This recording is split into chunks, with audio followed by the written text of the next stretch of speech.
Europe is banning TVs. Now, this isn't quite as absurd as it sounds. They're only banning the best, highest end TVs. Now, if you're like me and your TV costs you about 400 bucks, you probably don't care about the high-end thousands of dollars TVs at all. However, remember, it's those premium TVs that introduce new features such as 4K and HDR that then trickle down to the point where all the cheap TVs get them as well. Speaking of cheap, you just want a free subscription to daily tech news, so you should definitely follow, you know? So manufacturers not being able to sell any of the top TVs to the entire European market might just stifle innovation. The ban is coming because of Europe's new TV Power Consumption Act, which also doesn't make sense because, for instance, they just copied the efficiency requirement of 4K TVs to 8K TVs, which is fundamentally wrong because the higher you go in resolution, the stronger backlight you need to have so you can push the light through all of those pixels. So Europe is going through an energy crisis right now. Now, I live in Slovenia within Europe, which was not affected that much. Our electricity prices just went up, but we're not like Germany, for example, that was so dependent on Russian gas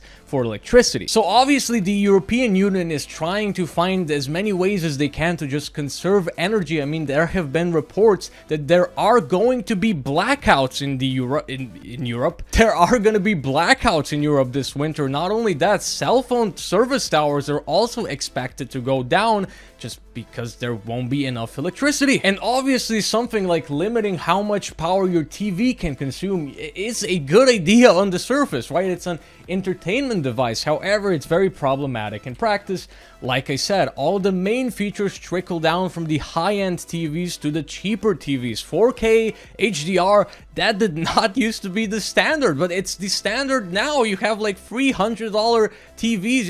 You have even like $200 TVs sometimes on sale with 4K and HDR, simply because technology just trickles down. So it's quite possible that something like this will stifle innovation, because why would Samsung, for instance, invest in developing these new, very expensive to develop TVs when they are literally going to be missing out on the entire European market? So that's just not going to push the technology forward as fast as it could. Not only that, but there is a fundamental problem with this act from Europe, and that is basically that they've copied over the efficiency rating of 4K TVs to 8K TVs. And the thing is, TVs are already very efficient these days. They already have LED lights, you know. It's not like they have tungsten bulbs in the back which produce a lot of heat and not that much light, right? They're already very efficient, but 8K TVs just naturally need way more backlight, simply because of the fact that if you just have so many pixels, if the resolution is just so high and the pixel just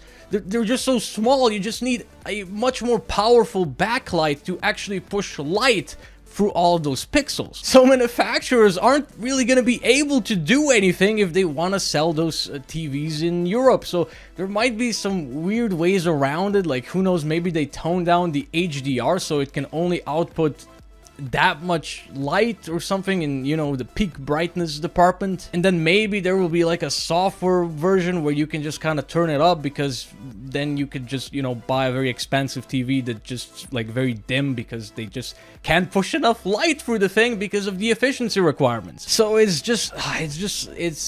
a very messy situation, and it's absolutely unfortunate, you know, but something like this just doesn't seem like it's really gonna help, you know?